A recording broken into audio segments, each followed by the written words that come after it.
John, did JP kind of go over how we do this at all? Do you have any idea? Yeah, we all take our dicks out, watch some porn together, Right. and never speak of this again is kind of how I was briefed on it. Yep, and the recording is so that I can have it over your head for the rest of your life. That's the only thing that gets me hard. What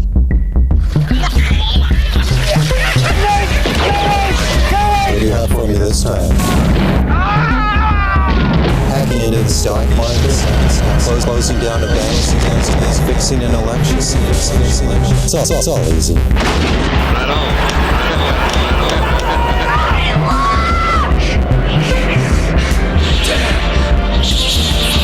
What a bunch of trash. Hello, everybody, and welcome to the Trash Movie Kings podcast. I am your host, Adam Edwards. As a reminder, this year we will be at Comicpalooza at the George R. Brown Convention Center. We did get our date and time. We will be there Sunday, July 17th at noon. So go ahead and get your passes. Be sure to check us out. It's going to be a good time. We've got a good movie lined up for y'all. But for tonight, we also had a movie, but joining me it was a film. It was a movie. So joining me this week, we've got Justin Petty. JP, how are you?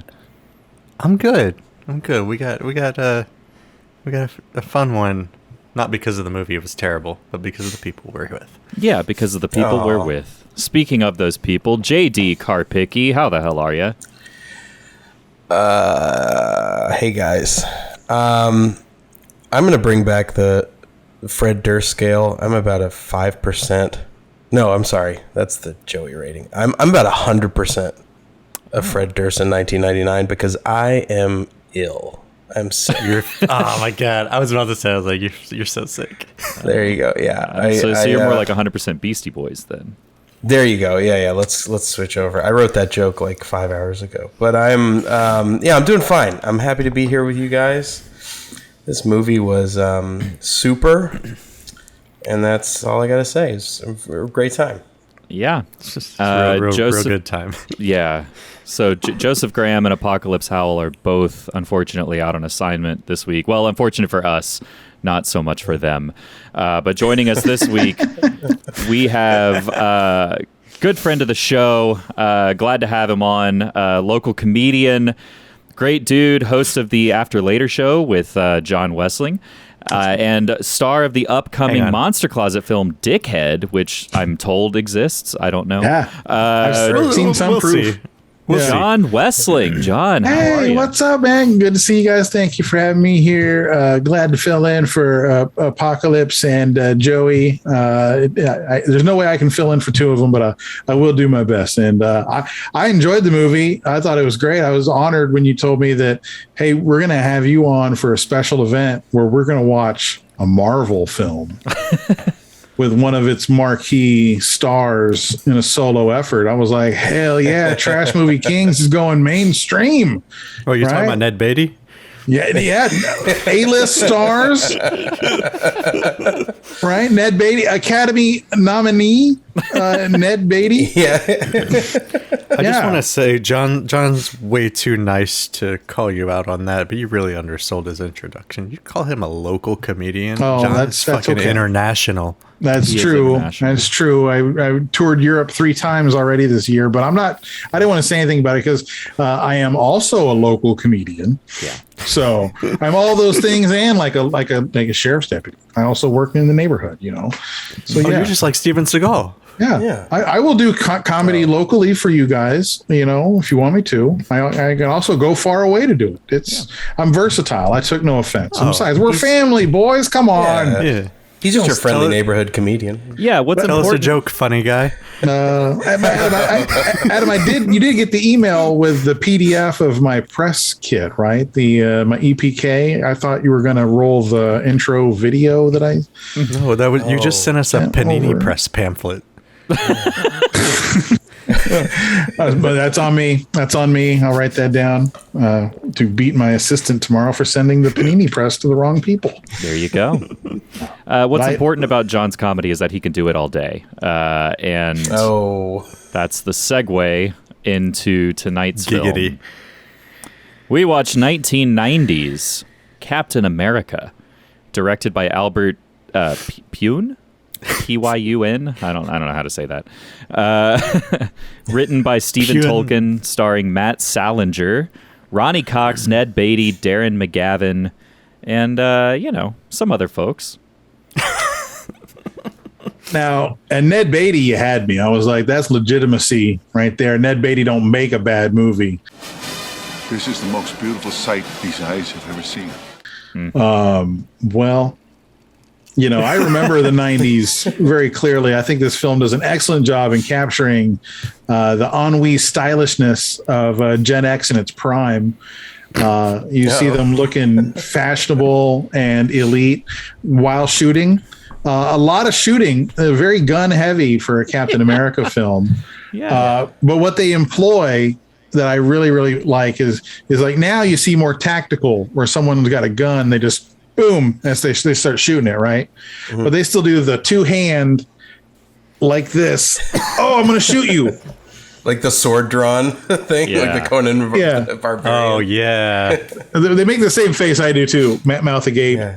Yeah. Feet shoulder width apart. It's very important. What's his name? Red Skull's daughter was walking around doing the Mulder X-Files gun. A little bit. Oh, yeah. Too. They were possibly the best shooters in the whole movie. Look, modern Marvel movies are very, I think, female positive. They show all the female superheroes in badass attire, fighting straight up with dudes. Very athletic, very, very equal. You got to applaud that. This one is a different time in the early 90s. All the women are dressed in what I would say is like a corporate attire. It's like / corporate happy hour. A lot of blouses, skirts, bangly jewelry things. They were over accessorized for action film. But I feel like a lot of that is like right on 1990. It's not absolutely. Sure how much 80s it wants to be, how much 90s it wants to be. Just like The Diner was confusing.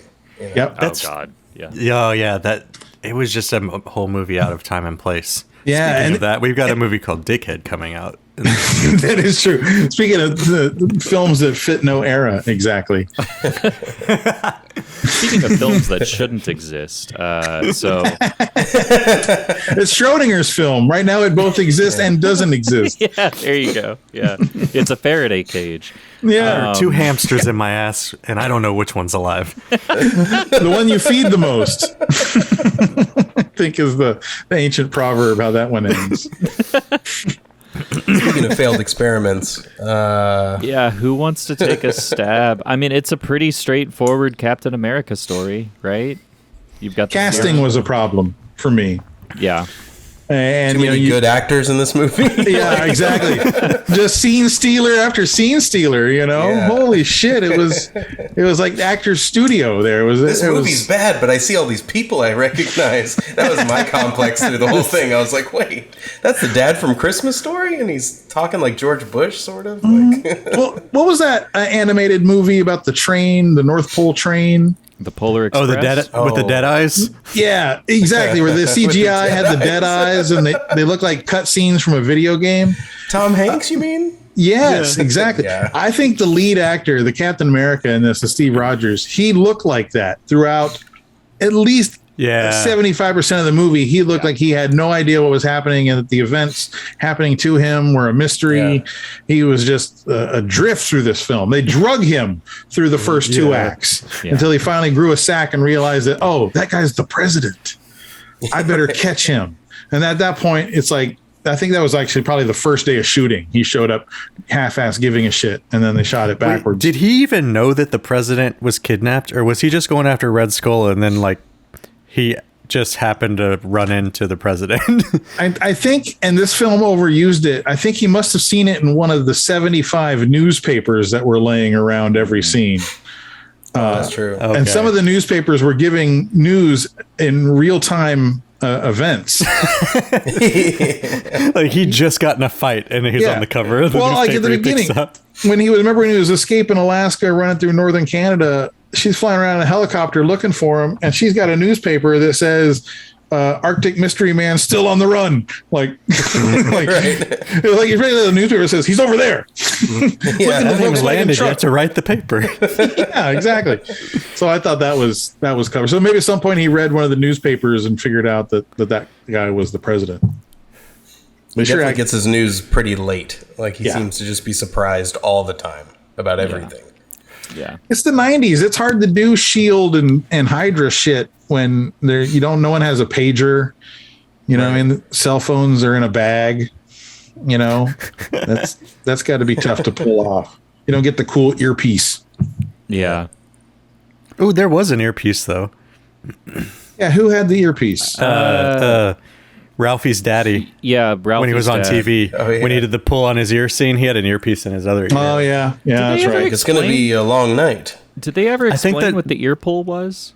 I think it was the dumbest way to reference that it was the same guy. Right. What are two things that they can both do that is just a really, really normal habit that's recognizable? Tug on his ear. And they excellently, I tell you, kudos to the script supervisor, where early in the film he was introduced as a young man as Lieutenant Fleming, and then very dramatically revealed to the president as General Fleming. So you're like, whoa, hold up. There's a lot going on in this guy's military career. How did he go from, the intrepid lieutenant to one of the chiefs of staff? This is huge, right? So he was, but then they really brought it home with the ear tug to really, in case you missed it, in case you missed the obvious words, and you only pay attention to physicality. Yeah. You'd notice the ear pull. The ear pull. Said, hi, Carol Burnett. Yeah, right. Yeah, I mean, the plot itself is it's pretty straightforward. You've got your Captain America. Gets the serum. He gets frozen. Comes back in the 90s. After that, though, it's kind of fucking weird because he's not involved with the government at all, right? He doesn't really know what's going on. He's just... No, in fact, the president is one of only two people who knew that he existed. Right. Because he was some sort of, wonder kid loving, whatever the stories, right? With him and Ned Beatty. Yeah. So he's no connection whatsoever. Right. Because it was this thing where back in the 40s, Red Skull taped Captain America to a rocket and he just taped him to it. Yeah, and blasted him off. Toward the White House. This random kid just takes a photo. He's like, "Oh, I'm going to take a photo of the Capitol building at 2 a.m." And there's Captain America duct taped to a bomb flying at me. I'm going to take this photo. Yeah. And sorry, I hate the point. I love pointing out things in period pieces where they're wearing something that wouldn't existed or anything like that. Since we have several people who are talented filmmakers and cinematographers, cameramen, if you were, I saw Justin, Adam, I saw you guys working with the lenses, looking at that 35 millimeter camera that kid had with the little stub nose lens on. You think you would have been able to zoom in far enough to see an approaching missile clearly enough that you would see that it's Captain America, and then be able to pull back and see the other shot, which is supposed to be through the same lens of the and then back in again in time for all the kicking, right? I don't think that would. How big, to be realistic, how big of a lens setup would he have had to have in 1943? Gigantic. Yeah, it would. Right. I mean, he could have ridden in on the camera that he would have needed. It would have been like a telescope. Yeah, he was like carrying a little like Soviet spy camera, telescoping in and out with a fucking pancake lens. And if he was smart enough to have a camera like that, do you think he'd also be smart enough to move out of the way? Yeah. Oh yeah. No hurtling rocket. Yeah. Like no one's in the field. He's just like, I got to get this shot. Who's that man with wings? And this kid, now I think they did set him up right. I didn't get this at the time, but because I thought the scientist guy was the kid that took the picture. But now that I'm realizing it, he gets on a trip. He has his little like Dennis the Menace party with Ralphie, and like they talk about who Captain America is, and then he gets on a trip to DC and he's all jazzed. He's like, I can't sleep, we're in DC. You know, like I'm a 7-year-old, I want to go take pictures of the White House. And remember, the mom telling him to go to bed says, "Good night, Mr. President of the United States." Oh my God. What are you doing up? It's 4 o'clock in the morning. How do you expect me to sleep, Mom? We're in Washington, D.C. Well, that's just where we're going to be in the morning when you wake up. Now you get to bed. But I want to see the president. And don't wake your father. He's got that early meeting at the State Department. When I grow up, I'm going to be president. Good night. Once again, hate to tug the ear. I missed it. Yeah. It was so obvious. I didn't see that either. Yeah. Because it was like his dad had a meeting with the chief of staff and State Department. Like, yeah, that's right. Yeah, the State Department. And he's like, well, I'm going to be president one day. And she's like, okay, whatever. Turns out he is. It's like Jimmy Carter. In your face, Mom. I don't know if you become Ronnie Cox in 40 years though. That's a bit of a push. Like, right? He was like 7. Yeah, then he becomes Ronnie Cox overnight. Like, it's just like it's kind of in theme with this movie. Like everyone was way older than they were playing in the movie. Yeah. Well, Steve Rogers was supposed to be 18, and his mom was supposed to be 60. Yeah. I don't know what the. First of all, you can't have the parents of the Christmas Story in a movie and not be in the same time. That was just very upsetting. Yeah. That was off-putting. I didn't realize it until we were watching this, but how much older the dad in A Christmas Story actually is than the mom. Like he looks old as shit in this movie, and she looks like she's 35. And this movie is what, 8 years after Christmas Story? Yeah. So he's much older than her. Yeah. I never noticed it before in the other movies. Yeah, in A Christmas Story. He looks older than her in A Christmas Story for sure. Does he? Yeah. Oh yeah, quite. Okay. And the theory about that is that there's a dark backstory. Oh. A prequel. Let's call it a Thanksgiving story. Oh. Of his first family and how Nightmare that went Before Christmas Story? so wrong. His family, his first family, who died 10 years before the events of Christmas Story, and it was because of a pack of wild dogs. The Bumpus Hounds. The old Bumpus Hounds. Yeah. They ran in and they just ate those babies, man. And the wife went crazy, and then he just left town. He pulled a Don Draper and went to Cleveland or wherever that was. And the rest, they say, is history. That explains that's why he looks so tired. And it explains why he bought Ralphie a gun, because he knew that Ralphie was going to have to protect the family from the Bumpus Hounds. Yeah. If only he would have bought his first son a gun.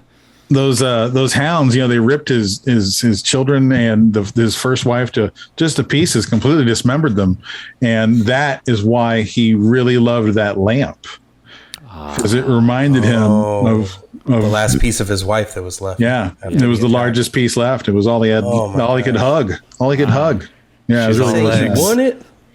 Mm-hmm. Yeah, there's like this weird moment where Captain America is like hiding in plain sight in his black turtleneck, and he's doing spy shit kind of, but really he's just throwing women to the ground left, right, and center. I don't really know what's going on. Red Skull is kind of there. Well, he was at the hospital. He was at the hospital in the turtleneck. That's why he was casual captain. But then, like, he had a bag with his shield in it, and like his costume. Yeah. They skipped over a lot of, like, how did he outfit himself? Because he looks like he ran into LL Bean. Yeah, got about 3 or 4 nice outfits. He's dressed like that photo of The Rock in the black turtleneck and the tight jeans. Like, I never thought of that. He really is. I'm surprised he didn't have the chain necklace on the outside of the turtleneck. Yeah, But I wanted to see the scene because it's Encino Man, right? He was frozen. Yeah, he just popped out and hauled ass from Alaska to Long Beach via beer truck. Yeah. Right. Yeah. Which missed opportunity. I forgot about the Molson commercial. The Molson commercial was great. Molson Light.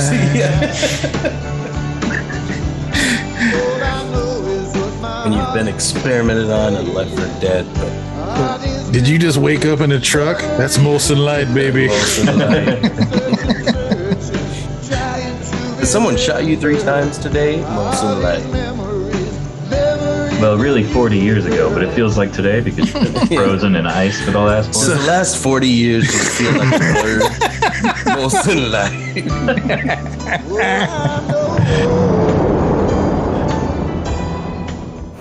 This movie is set in the early 90s. October 17th, 1993, I believe is stated in the movie. And they went from British Columbia all the way down to Long Beach without even stopping in Seattle for a little bit of grunge. They just skipped right over that. This was a very anti-grunge Kurt movie. Cobain. He could have, and he didn't. I don't know if he could grunge. because he didn't really do much in the movie. When was this movie released? In 1990? Or 91, maybe. So this movie was released. This is a future movie when it was released. Oh, yeah. Oh, that's interesting. Grunge. They didn't predict it. Yeah. Grunge wasn't there yet. Oh, wow. So it's a multiverse Marvel movie. Not in this universe. It's not. That's not this Earth. Well, yeah, because it is a different president. It's like President Fleming or whatever the fuck his name Everybody's is. still listening to Wilson Phillips. That's it. And as the movie went on, obviously we know at this point who doesn't know the Captain America backstory, right? So they never mention the names SHIELD or Hydra, which are canon in the comics. This was a Marvel production. It was a Stan Lee produced film. They had the rights to, but they just chose to go, we'll leave out that part of it. I think they just were Nazis. worried. They were probably worried that, like, guys, people are not going to understand this shit, and they're like, all right. I was expecting much more of that, actually. I was expecting them to just kind of gloss over all the comic book stuff, but there were some pretty cool references, and, like, I think they built the world pretty much, like, true to the comic. I was not much of a comic book kid growing up, and I was talking about this with my wife the other day about how all the different movies, and now that there's multiverses and there's Lady Thors and just Lady She-Hulks and shit like that. And I told her, I was like, look, there's like main stories and big episodes and big issues that stuff came out, but other than that, the comic book publishers were extremely slutty with canon. They made up crazy shit all the time. They would just finish out a whole season, everyone's dead, wipe out the memory, it was all a dream, start over, fuck it, and in next year have a completely different mix with different characters. I mean, they literally wrote the cartoon or the comics the same way kids would play with the action figures. Right. Like, oh no, look, I'm a goblin. Oh, Spider-Man. I love that one. And then later pick up, now there's a chase. So they kind of designed them the same. So there's really nothing that holy. And I think that's okay. I think that's like, that gives you that freedom to just grab the characters and kind of do what you want with them. Because it's, it's not sacred. It's not the fucking, it's not Leviticus. We have to obey every word. We're going into COMIcpalooza, okay? And I want to apologize, first of all. You hear that, you fucking fanboys? You fucking this was cucks. true. Yeah, we're coming just to make fun of you, man. Oh, you guys are still doing COMIcpalooza, huh? Kind of got real commercial last couple of years. We're local podcasters, okay? We're not international yet. So, I'll be at COMIcpalooza Fringe. Down in Montrose. It's a smaller club, Yeah, we're gonna have a live caricature artist drawing big giant heads water skiing, but with dicks on them. Alt comic scene. If you want to come hang out. Yeah, but I do want to apologize for saying that this movie was true to the comic. I meant just that the world, like they were saying, Red Skull and doing all that stuff, and I was like, okay, this is closer than I thought it was gonna be. Try to get out of it now, JD. R.I.P. your mentions, buddy. I know, man. I'm glad I'm not on Twitter, so good luck. I mean, John, like you mentioned, it felt like those older comics kind of felt like it was just a kid playing with their action figures, right? And if that's the way they wrote this movie, I think it was like a kid that knew from the age of 4 that he wanted to be an accountant. Was like, oh, this is how he played with his action figures. He's like, we have Captain America. And he's running, and that's it. That's the whole movie. Like, that's funny. This was written by a poor kid who only had one action figure. Yeah. And then like half a Barbie, a melted Ken for Red Skull. Yeah, it was just melted Ken. He was like, oh, it's Red Skull, I guess. And he hated that action figure, and so every chance he could, that action figure Europe's getting shot. He's like, Getting no, shot. Captain he was America's sticking getting black fucking cats to shot. it every day. Yeah. Guys, one thing Captain America can do in this movie is get shot. He gets shot a lot. He gets shot a whole lot. And he doesn't really know what he's doing or fighting against. I mean, at the end, he gets some cool shots, but he's mostly just getting shot in the first half of the movie. Yeah. And there's really only one gunshot that leaves a visible mark, and that's the one across the shoulder. Yeah. Like that one, it happens early, and then that's part of his costume the whole time through. But he easily gets shot in the ass, and the back, and the chest, and in the stomach. heart. Yeah, he just gets shot. And there's just like a lot. Yeah, right. Yeah, and they just sort of like nothing. I'm all good. Yeah. And that army guy comes up to him. He's like, "Hey, we need him up and at him in 48 hours." And he's like, "Okay." And then he just gets up and he's like, "Where was that base again, Colonel?" Doctor, I need that boy ready for action in the next 48 hours. Colonel, that young man is lucky to have survived the surgery. I'm on a level with you, Doctor. What's at stake here is the lives of thousands of innocent people. Our intelligence boys have told us that the Jerrys have an experimental rocket ready to fire at a target somewhere in the United States within the next 5 days. We're just going to have to wait and see. He's our only hope, Doctor. If the situation changes, I'll certainly let you know. Colonel?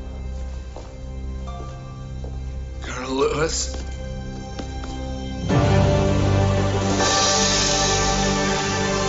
Where did you say that launch site was? I like that the doctor basically said, I need about 72. If I get him one extra day for the sucking chest wounds that I just pulled lead out of, he's good to go. I mean, I don't even know if it's worth going into the plotty anymore. Do we want to just jump to favorite parts? Did anybody have a favorite part? You pick, a couple. Real quick, I can explain the plot very quickly. Go ahead, Justin. The first 40 minutes is basically the first modern Captain America movie. It's his backstory pretty much beat for beat. Yeah. Except he has polio. He's not just a skinny weak boy. And then the back half is Hudson Hawk. So watch those two movies and that's this movie. Yeah. That's deep. All right. Justin just loves to talk about Hudson Hawk any chance he can get. So does anybody have any? I kind of do. Go ahead. I think, in a superhero Marvel movie, obviously you're going to think it's obviously the special effects are going to be amazing, the action scenes, on point, the CGI, obviously special effects like you're going to see some really amazing shit. But this one, my favorite part was an emotional scene. And that's when he bewilderedly, still not grasping the situation at hand, he goes to the only place he knows, and that's the home of his love, Bernie, in Long Beach.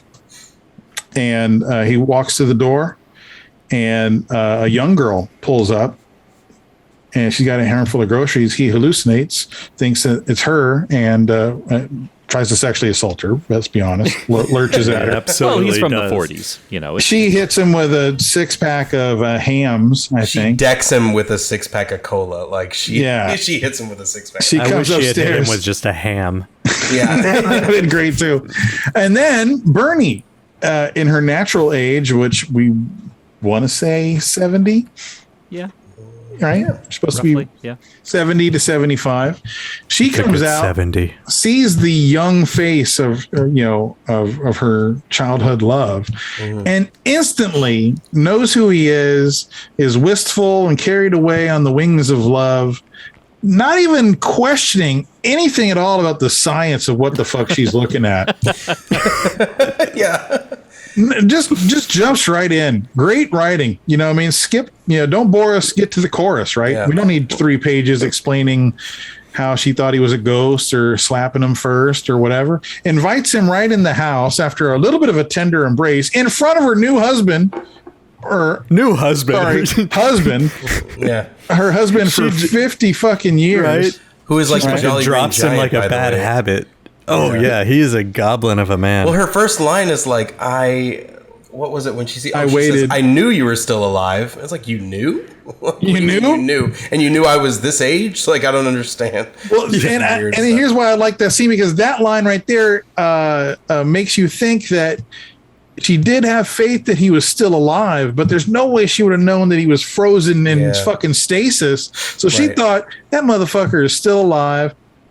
And I bet he lives in like Indonesia and he's got a harem. And he just said, there's also holy shit, he's still alive. Yeah. Like but he's that age, like she had to accept, she believed he was alive and was choosing not to come back to her. Yeah. So at some point she went through all the stages of fuck you. And I was like, wait, what? You're alive and you're still hot? Mm-hmm. This doesn't make sense, but she's still feeling it. Brings him in the house, the cuck, the husband just fucking full cucks out. Oh god, yeah. The first thing we see is him like trying to lunge out the door to fight him. This guy is monstrous. He is fuck my wife. He's a big dude, but he's just I hadn't seen her move like that in years, so I'm gonna let this continue. I'm gonna let this play out. Yeah, he's just a big grumpy cook. He looks like the brawny man. He's like a lumberjack that does wrestling on the side. Like, but he's he knows big guy. He knows his role though. He just goes and sits in the fucking lazy boy with his Budweiser. That's true. He'll sit back and I gotta let Bernie be Bernie. Yeah, and you know what? He didn't. If I'm the writer, I'm thinking he's the one with the questions of, hold on, this is a 21-year-old motherfucker. You're telling me this is your long right? What? Hold up. How are you? Yeah, but he just sort of. He's like, I get a pass with Farrah Fawcett, and she gets a pass with Captain America. That's just how it is. It's just easier to move the plot along.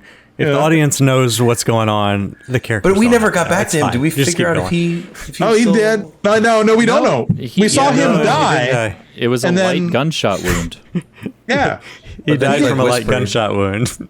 And he was shot in the chest, deep in the chest, not like a clavicle shot. It was like. It was in there, right? And there was blood spray. There was an actual blood spray on that shot. Yeah. Oh yeah. And then he delivered last words to his daughter. Yeah. Like, and then went, and then the guy, he's fucking like he almost said it like it's a minor gunshot, but like he's fucking. This is on the gurney. This is on the gurney, by the way. People are not understanding this. Like, it's to the ambulance. He does the last words, and he's like, "Oh yeah, they do that all the time." He just went to sleep, And she's like, "What?"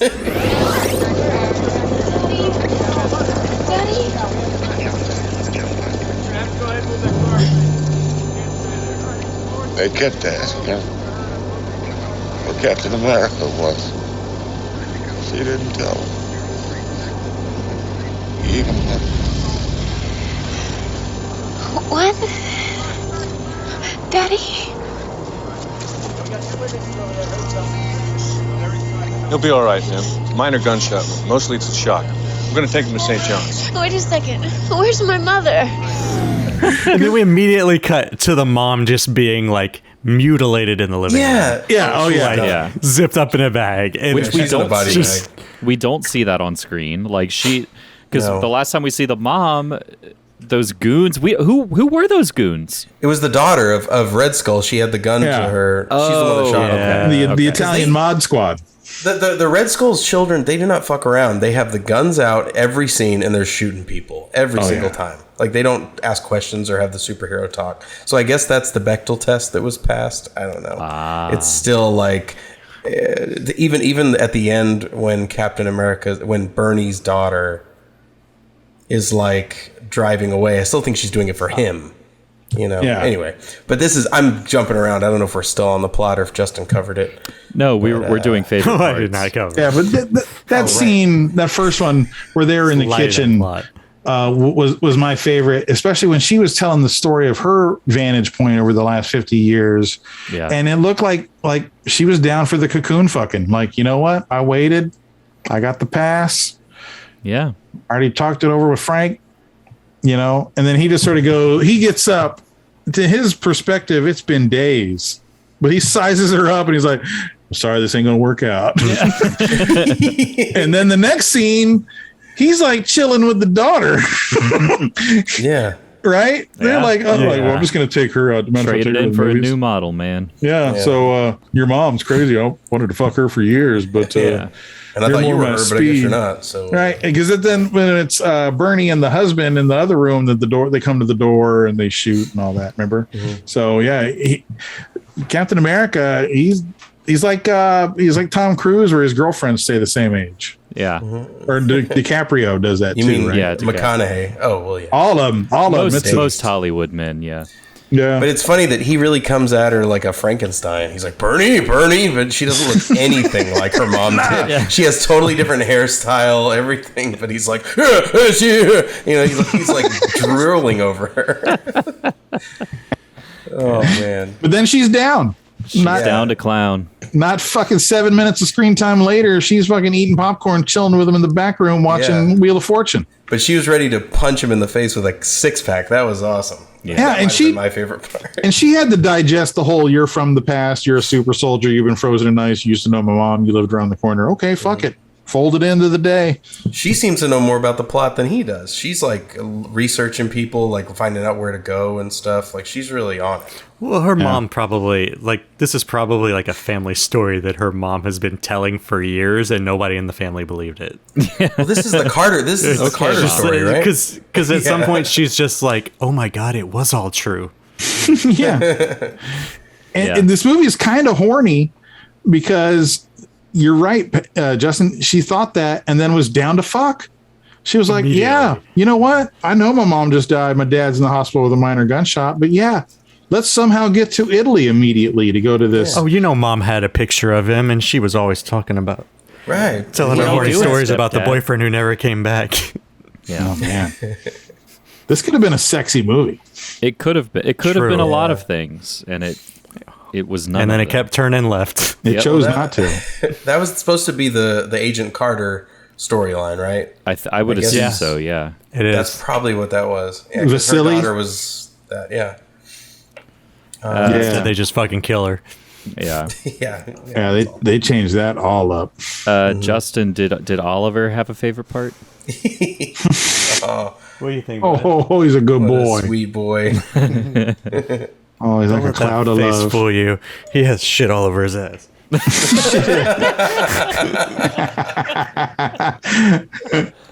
Oh, look at him! But he doesn't mean it. Look, he's like, it's not my face though. Oh, good. Justin, did you have a favorite part? It's just a shot. Like it's not even a whole part, but just him walking down the street in the trench coat with his red boots popping, like he's being inconspicuous from anyone.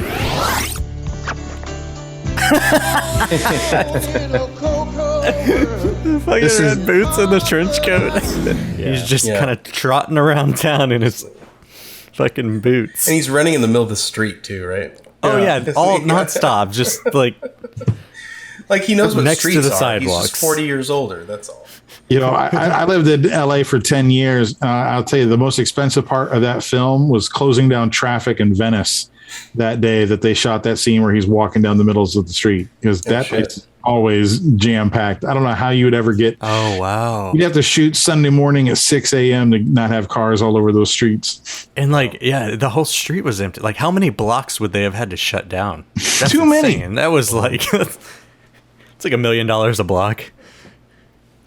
This is a Ronnie Cox movie, guys. Darren McGavin movie. This is a Ned Beatty movie. Like we're good. More than that. It's a Ned Beatty vehicle. Didn't really mean much, That's how they got them. They just shot it in their neighborhood, in their front yard, so they're just gonna come out front. That'll be insane. JD, you're right. What you mentioned there is, at the time, Marvel wasn't shit. No. This was the age of DC. This is the Batman era. Mm-hmm. This is big Superman movie era. Yeah. So Marvel was, boy, how the fortunes have turned. Yeah. Right. Since then, with the same material. Isn't that weird? Yeah, it really does. Like, it feels like at this point in Marvel, they were just desperate. Like, oh, you want to make a movie of our character? Mm-hmm. Take it all. Yeah. Do whatever you want. Just do something with it, please. Yeah. Yeah. Did you have any other favorite parts, Justin? Yeah. The only superhuman thing that Captain America did the entire movie was flips. Oh yeah. And well, in the 40s, men didn't do flips. That's Okay? true. That's true. He was a little flippy boy. It wasn't allowed. So yeah, we got the front flip over the car, which was supposed to show us that like he's way more than a man because he can do a front flip. And then he did the 2 backflips towards the end of the movie that led to his geriatric squat to pick up his shield and sling it across.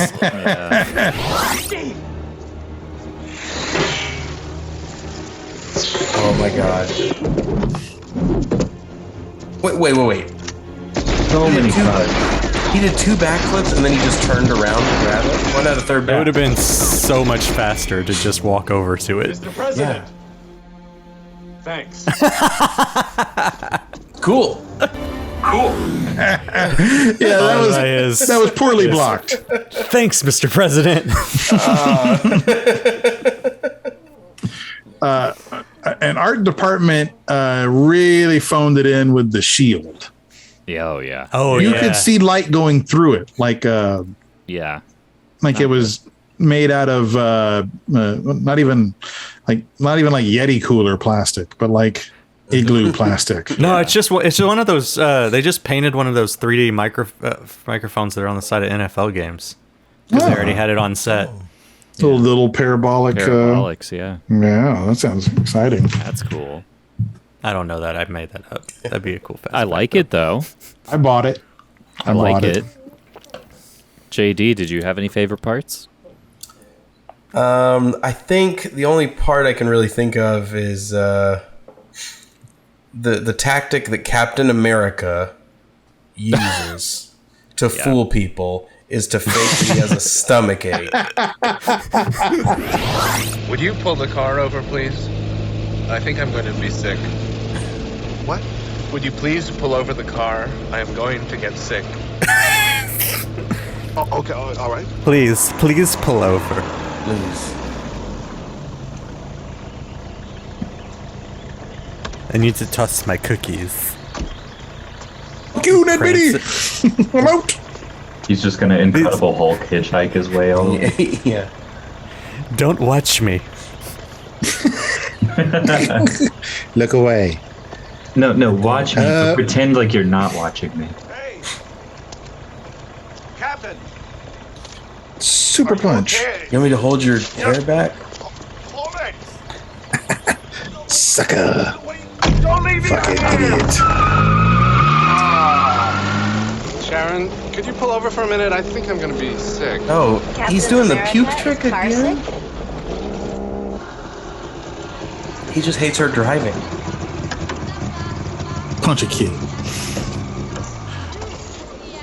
Are you okay? This is the worst. Sucker. God damn, that works every fucking time. Wait a minute. What are you doing? I can't take you into danger, Sharon. That much at least I can do for Bernie. It just sounds like such a line, but he's like, I'm going to be sick again. You know, like he says it exactly the same way. Yeah. Halfway through the movie. It just occurred to me, if you go through the timeline of his experience, where he was a fucking sickly boy with polio in the 40s, right? Living in the mean streets of Long Beach, raised by what looks like circus folk trying to blend in. And then they just pick him up, take him straight to the diner with the steel factory underneath it somehow. Oh, right.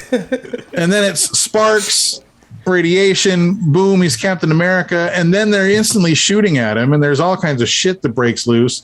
And then 3 days later, he's being jetted off in some weird tight underwear to go fight the Red Skull guy, and then instantly gets strapped to a rocket, sent back. So it's all super Boom, quick. boom, boom. So that little move that's a little trick he knew from being a sickly kid with polio on car rides. Man, it's his only move because he still is that kid. That was brilliant. Wow. Anytime he wanted people to shut up or to stop, he would. Oh, I think I'm going to puke. I don't feel have so polio. Good. Can you pull over?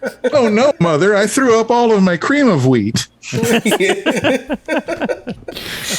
do also. Speaking of that scene, is like when they do the experiment, the Captain America experiment. They have these super close-ups of like.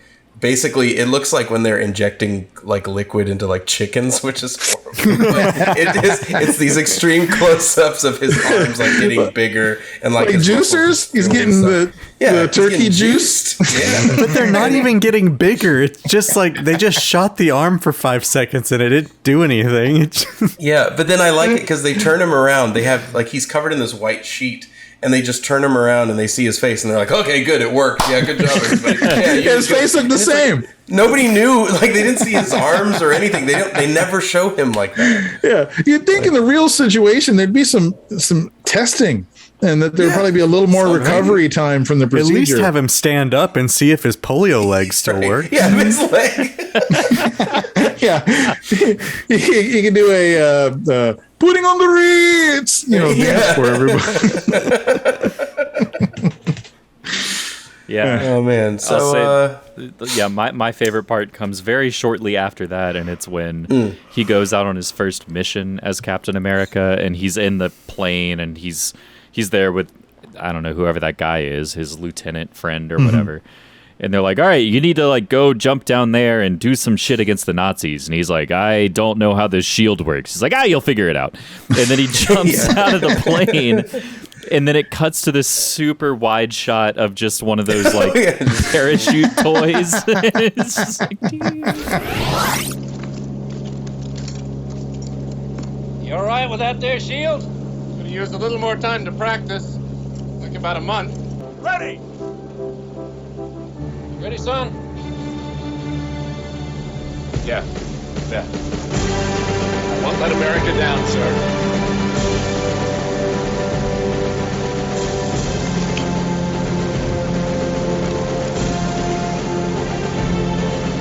Go! I love you, Bernie! God bless you, Captain America.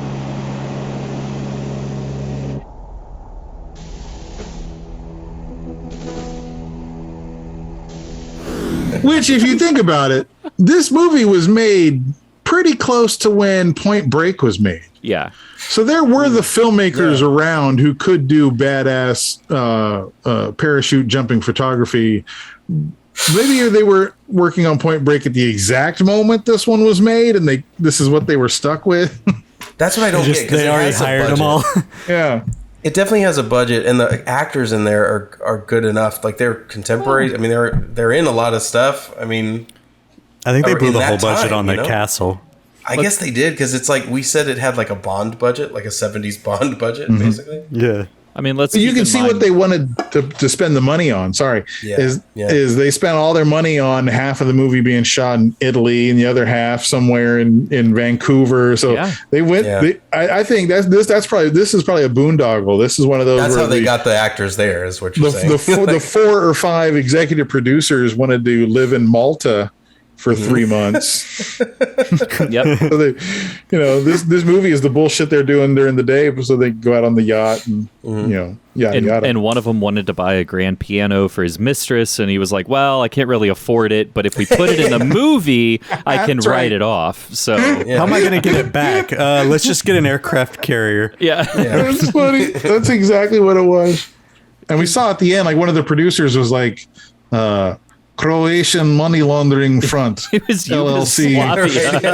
Oh yeah, what was that? Produced was it entirely Croatian? in Yugoslavia, I'm pretty sure. Tunisia? Oh, Yugoslavia. Yeah, it was Yugoslavia. Yeah, we can't. It's not Tunisia again. Right. We can't do that. Don't even say that. We're gonna get kicked off YouTube again. Yeah. I did love how Red Skull says Captain America. My brother. Like he holds it a little too My long. brother. Little brother. Which is weird because he's Italian. I don't know why he has that accent. I think it's not supposed to be. Yeah. It's like bad Spaniard. Well, he's like a stolen Italian boy raised in weird torturous captivity by Nazis. Mm-hmm. Right. And then somehow goes from being their ghoul to their leader. Yeah, man. You'll never guess what he does next. That sounds like a wacky comedy. All right. Okay. Y'all should look into Steven Seagal's life story. It's exactly like that. That's good. Really? Okay. He started off as a dog in a dojo, and then he became a god. I imagine just a slow zoom into Oliver as you're saying this. Like, this is the dream he's having while we're doing the podcast. I love that. That tickled me. He started off as a dog.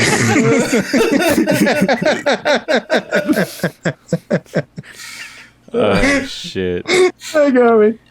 That fucking got me. Any other favorite parts before we jump into the B's and then the ratings? I will say I have a genuine favorite part, and I did like how when you see Red Skull at the beginning, first of all, this Michael Ironside lookalike, just Dracula drifts into the scene. Like, after they've broken into this family's house, and they go like, "We need your son because he's super smart," and then they grab the son, they open his eyes to watch his parents basically get murdered. Yeah. But I liked it because I didn't realize it at the time, but all they show is the muzzle of the gun shoot, and then they show the kid and he's screaming as his eyes open. So they save a ton of money doing that, is what I'm saying. Like, they do some creative shots that you really don't realize, what they're doing at first. I don't know. I'm having because they're saving money because they're going to live in the Balearic Islands for an extra couple of months. Yeah, it's like, we can't afford this scene. We got to get to. We need B-roll of the villas. Right. We rented them. We can't leave now. The grapes are almost ready. What can we cut? One of them accidentally killed an Italian prostitute, so they had to spend the day's budget on body disposal. Oh yeah. How can we write it in? Oh, Jesus. Maybe they hit her body in the road. Put a red mask on her. We're going to throw her off the castle.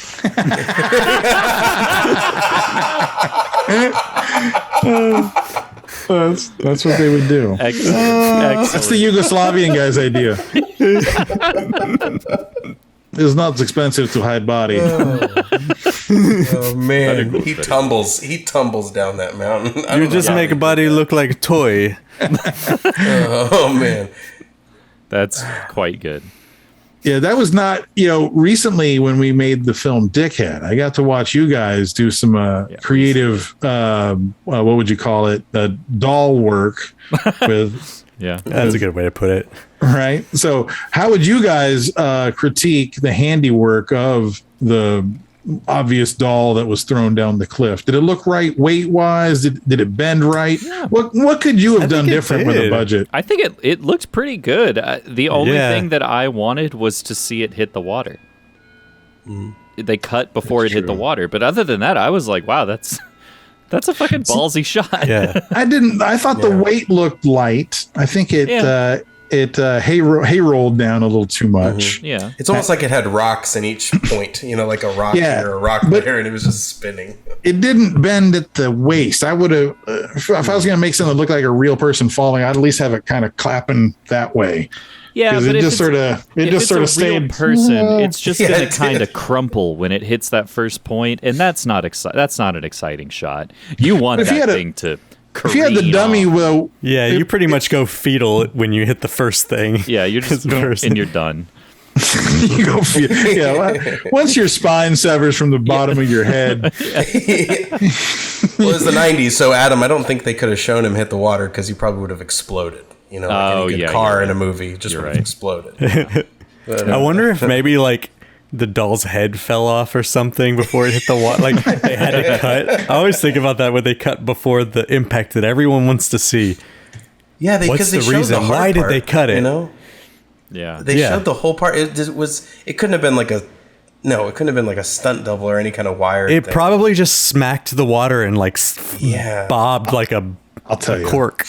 I'll tell you exactly why. Because it's Marvel. If you don't see a dead body, then they're coming back. They were leaving the door open for clearly Captain America 2 or 3 when now he's back to Red Skull and he's all fucked up because he fell down. But they'll show the scene of him at the, on the rocks, not so close to the water, and a little Zodiac boat comes and picks him up and takes him off. I would. That's what I would. Yeah. It was done on purpose. That would be my guess. Yeah. But after watching this film and talking about it, I don't think they did it on purpose. No, I think they were like, oh, we're at runtime. Let's cut this right here. Oh, no, they turned this movie in, and they were definitely walking out of that meeting like, we've got a franchise on our hands. But to your point, that ending was like, it was like a Gone with the Wind ending. It was just Captain America and Bernie's daughter up against like the background of the sky.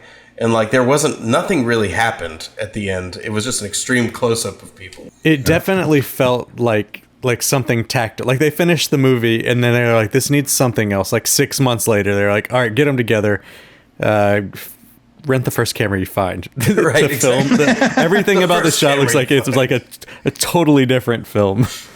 It looks like the credits. That last couple of minutes, the way you're talking about, it doesn't look like it was shot with the rest of the movie. It looks like whatever they did originally was so bad that they had to throw that together just to have all right, we've completed our agreed to delivery of a finished film. What was the last shot that happened before that scene? Because I'm going to believe that was the original ending. He knocks, I just watched it back. So he knocks Red Skull off the mountain. His daughter picks up the gun, tries to shoot him. He throws the shield. It comes back. It's implied that he cuts her in half. And then he nods and looks in the camera and nods. That's right. That was that. Walks off. And then there's these two other weird shots that are on different film stock. Okay. Yeah. Wink, so that nod, that wink and nod. Yeah. Look into That's the like camera your was play, supposed to Raimi. be the. Yeah. That was that's the end. That was the walk off in the sunset end. And somebody in the studio was like, but what about the girl? Yeah. There's a lot of close-ups. Yeah, a lot of close-ups. It's kind of confusing. Yeah. All right. Well, for the B's, I don't have that many written down, honestly. So, JD and Justin, if you have any. Ooh, I do. But yes. I really blood. don't. We had blood. We have blood. We have barrels. We had a brawl. We had a bomb. This is a very special B. Yeah, there's not a lot of like B movie Bs in this, but like, yeah, we had bullets, like bandages. I put Bond budget. It did kind of look like it was supposed to be that. We had Long busts. Beach butt. There were some busts. Yeah, we Long had a Beach. bust of Vision. You can't shoot in Italy and not have busts. Right. Long butt beach. We had a long butt, which is the first time in a very long time, and I'm very happy. It is about a very long butt time. And really, that was the only thing sexy in this movie. Yep. Yeah. For its time period, this is coming off of the decade of Porky's. This film could have used a little TNA to make it a classic. And it's funny because I don't know if they're trying to be a family film, but the guy, the weird goth kids at the beach are like, "Hey, you got a cigarette?" And he's like, "Oh," and he runs away from them. And then he's like, "Whoa, there's a nice ass though. Hold on a second." My American values, but I'm still a red-blooded American man. I'm not, not a Nancy boy. I got to go to my old lady's house and assault her daughter. Yeah. This is, you know what? You're right. And this is what happens like when right wingers try to do right wing comedy. It doesn't work. This is wholesome entertainment written by wholesome people. Right, missing some edge. This is like what black people say about white people food. Oh, yeah. This has no seasoning in it. Yeah. This movie had no flavor. Yeah. True. Oh, yeah. Yeah. Mm-hmm. We also had a blazer with blue jeans, which was nice. real Jimmy yeah, Carter we did. look. We had boxes of Molson. Speaking of Molson, we had like a Bob Seger type song, which I feel like it should be much more in these movies. Like, you just sleeping on a train. I don't know much Bob Seger songs, but it did sound like that. The commercial we made for Molson is golden, so I think that was cue good. that up.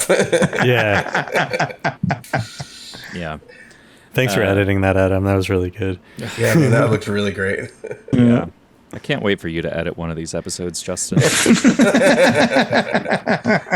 the whole episode, Adam's just going to be adding stuff. Like, it's the second Justin has to edit an episode, it's going to be like, oh, can we roll that back? Like every 5 minutes, it's going to be. And you got our heads on every character. Like, how'd you do that? With, like the side profile shots. And wow, the whole movie's like a jib jab. It's great.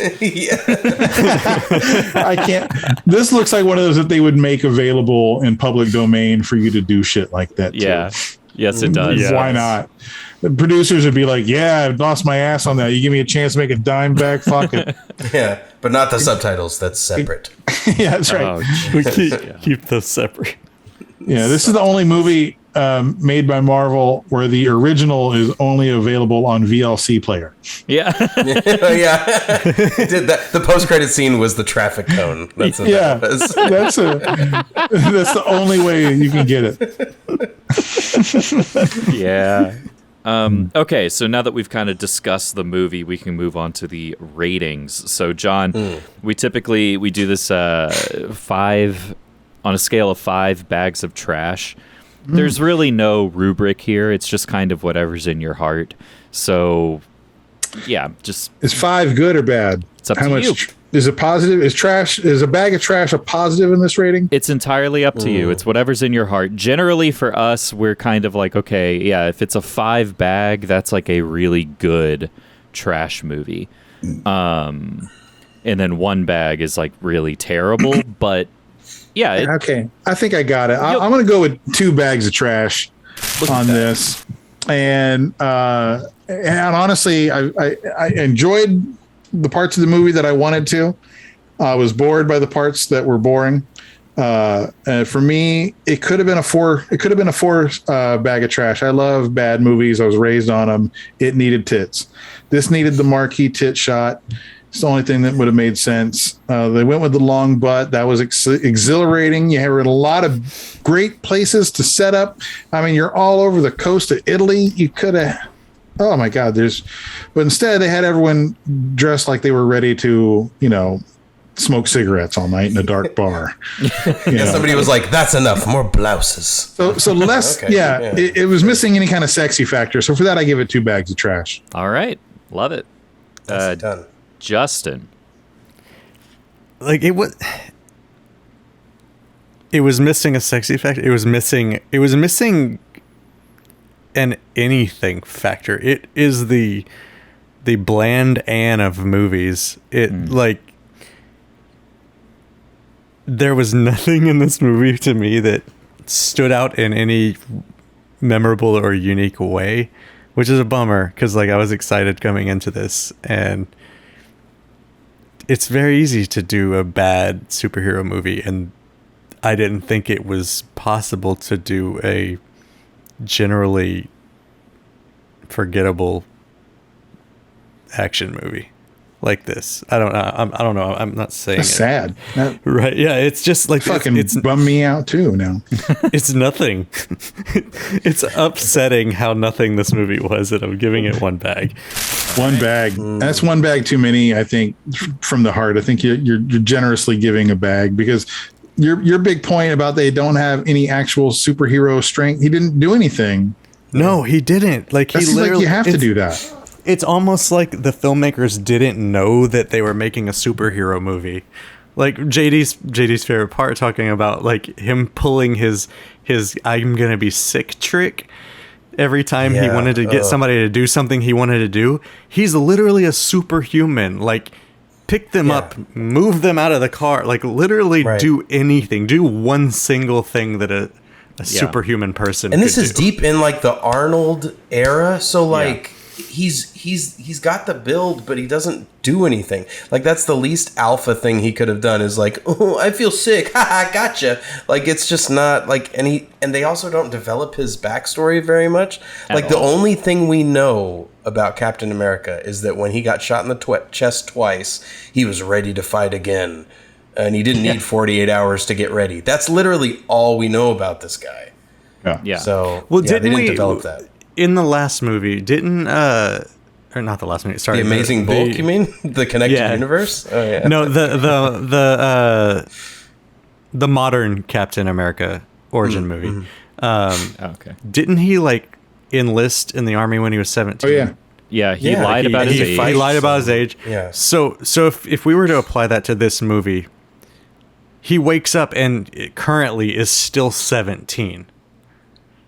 Because he literally, like, they signed him up to the army and immediately injected him, and So it's literally big. on his first mission, he hasn't even completed a single mission yet. Right. Yeah. Or He froze on his first mission, and he's still 17. So yeah, he's probably like John was saying earlier, like the whole polio trick is just like, I'm still just a little sick boy. Yeah. See, John, you guys are kind of killing it. Like, I think it almost makes it seem like they thought about it the way y'all are describing this. And I don't think that's fair, but You're right, it's not. Did, but they didn't put it on screen Not like that, at all. though. Yeah, they like did not. They didn't explain it to the actor. Right. No, it's horrible filmmaking. Like it really is. Yeah, and like Justin, to your point about this motherfucker is a superhuman and is not using any of that. Like I think the last time that he kind of runs into that situation, it's after the fake puke thing, and it's when Bernie's daughter, like, she gets in the fucking smart car that's half the size of Captain America, and she just locks the door, and he just stands there and he's like, oh shit, the door's locked. The door does not fucking work. rip it off, dude. You're a Yeah. super soldier. And he's like, Exactly. well, I don't know. And that would have been pretty cheap to film. They would have just had to take the door off the car. That's it. But It she also just would have car been a looked like really they had to fun put the door gag. back on it. yeah. yeah. Yeah, Like we don't know how that, to yeah, do that door fell off between takes. Let's be Yeah, I was honest. gonna say. So like, the potholes in that road. They had to build that car around him. Or he yes, could have just grabbed the car when she tried to leave and been Yeah. like, nah. you're right, and that would have been Yeah, literally interesting, just right? walk Like off grab with the it. bumper and like, no, you're not Pick going up anywhere. the front so the Yeah. wheels are spinning. That would have been a 'Cause great shot. That would have been something they put in a more Like do recent Marvel anything, movies. but they forgot that he's a damn superhero for 90% of this movie. It's Oh yeah, it's just Awful. like they thought they wrote it as if he was just this idiot savant kind of like fumbling his way Yeah. through a movie. Yeah. But that's he what I'm played saying. it like Arnold Ross from does that Friends. well. You know? yeah. Yeah, he kind of did. Yeah. JD, what's your rating on this thing? Oh man, I was gonna give it something, but now I'm just upset because I remember the movie some more. I'm sorry. It made me upset. I remembered that part. It's definitely. I was gonna give it a 3 because there are some interesting. I mean, it seems like they had like a budget, and some people They were spent really some trying. money. But I think they were really. Some people were really trying in this movie. But as a trash film, I'm gonna give it 2 because it's just not. It's not goofy enough, and like they're scared to. I feel like they're scared to like do the butts or the like a lot of blood. Or anything like. Obviously, it's like it's a superhero movie. It's not. Superman didn't have any like crazy blood in it, but I don't know. It's just it's weird. He looks so confused too. Yeah. Like he looks confused at what he's doing and where he's going and what his motives are and stuff. And not his character, like the actor actually looks confused. Yeah. He looks confused. He doesn't know he's on the set of a movie. Yeah. Like they're pointing a gun and a camera at him at all times. Like just do it. Just look. Oh, okay, yeah. I think this movie, I think you could take, if you got all of the existing footage that they shot, I think you could re-edit this into a way better movie just with what they have. Yeah, because there's stuff in there. That's right. Yeah. It feels like they weren't even in on the joke. That's the hard part. Like, Yeah, like it almost could have, like you could have made it a better movie, or you could have made it an actual better trash movie. You could have Yes, gone exactly. both ways with it, and they just like they towed the line in the middle and just and did they the went for most like an boring earnestly corny. Right? Yeah, they should have It's gone with like- Ernest Goes to Camp. that is what. It's a corny movie, which makes it so much worse. Justin, I'm right there with you. I'm giving it 1 bag of trash. There's nothing redeeming about this, in my opinion. It's just bad. And it's sad. And John, you said that they spent a lot of money, or like they spent money on this thing, and I disagree. I think they laundered money with this thing, but oh yeah, That was a good point. Yes. Yeah, there is money on screen, but that's not why. You're exactly right. We made this joke with the Ninja movie because they wanted to go to Chicago and go to a Cubs game. Now he's in Chicago. Oh, okay. What the fuck is this movie? I don't know. An excuse for these guys to do stuff with chicks. Yeah. But this is like a whole other fucking level. Yeah. Like, we're gonna go globe hopping.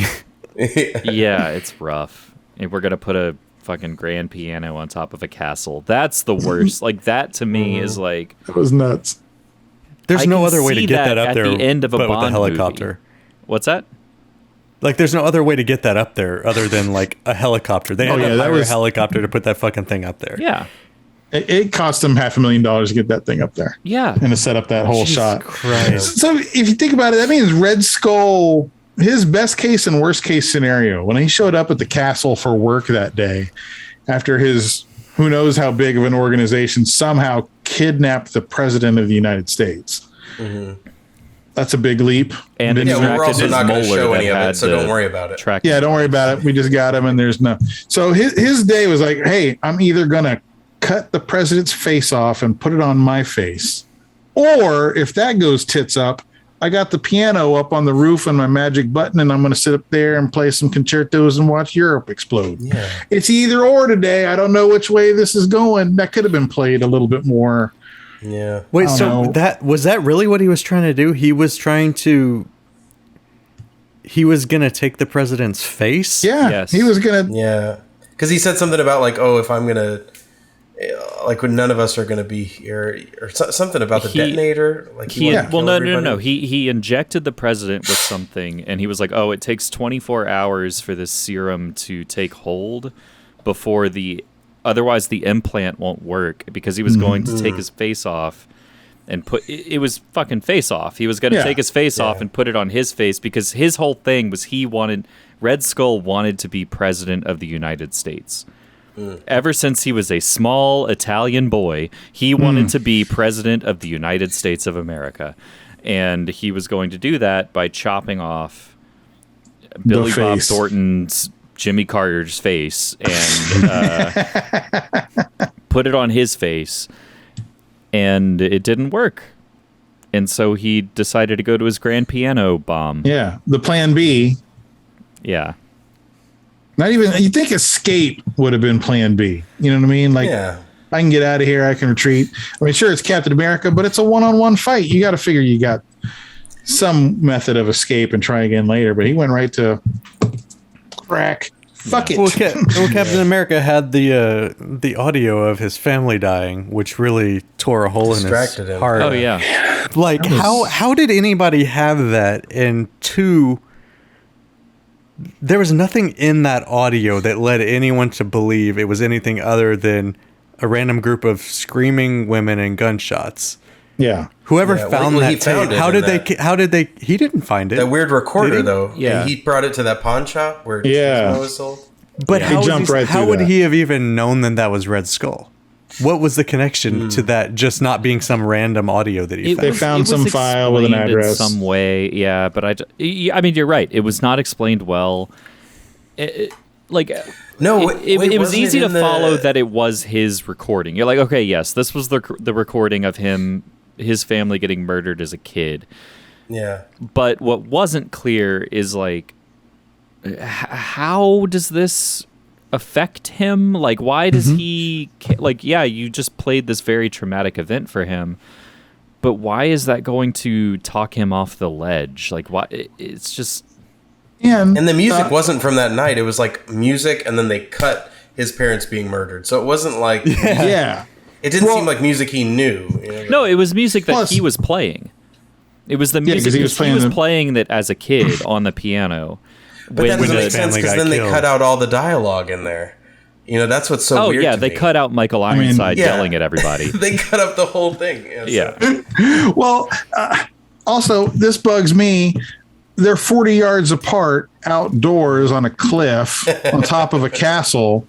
and he's holding up a Walkman with a speaker about this big. Yeah. And somehow it's loud enough for him to clearly hear it enough for it to register emotionally and all that. When really he just went, "Hey, what?" And all he hears is, what are you showing me? Oh, it's you gotta get closer. It's audio of your family getting killed. Yeah, You probably right. Here, I think I got I'll share my earbuds with you. Come here. yeah, but no. Instead, he was like, "Oh, is that the sound of me playing piano before my family was killed?" No. I mean, it was fucking ridiculous. Yeah. Sorry. Bad movie. Yeah, So you know what this movie is going to be remembered like? Is this movie... I think Superman Returns is like the equivalent of this movie. Because I'm thinking of Kevin Spacey in that lair with the piano. Like, I think it's the same kind of... Like, I get similar vibes from that movie. I forgot. Superman Returns. Spacey was in Superman Returns? Yeah, he's Jal-El. He's Luthor. Oh, he's Luthor. That's right. Luthor. Yeah. Superman Returns is on the waterfront compared to this one. Well, true. No. It is one of the greatest films of all time compared to Captain America, The Missing Years. The laundry. The Missing Years. So that is 1990s Captain America. That is an average of 1.5 bags of trash. You're from welcome. The Trash Movie Kings. Give us a follow, Twitter, Instagram, Facebook, Trash Movie Kings. Shoot us an email, trashmoviekings@gmail.com. I am your host, Adam Edwards. Joining me this week, Justin Petty, J.D. Karpicki, and John Wessling. Thank you all for giving up your Thursday nights, your Friday mornings. Thank you, everybody, for listening, and we will see you next time. And thank you, Mr. President.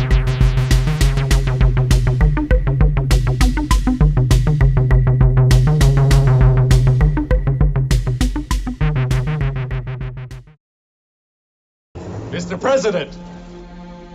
Thanks. Cool.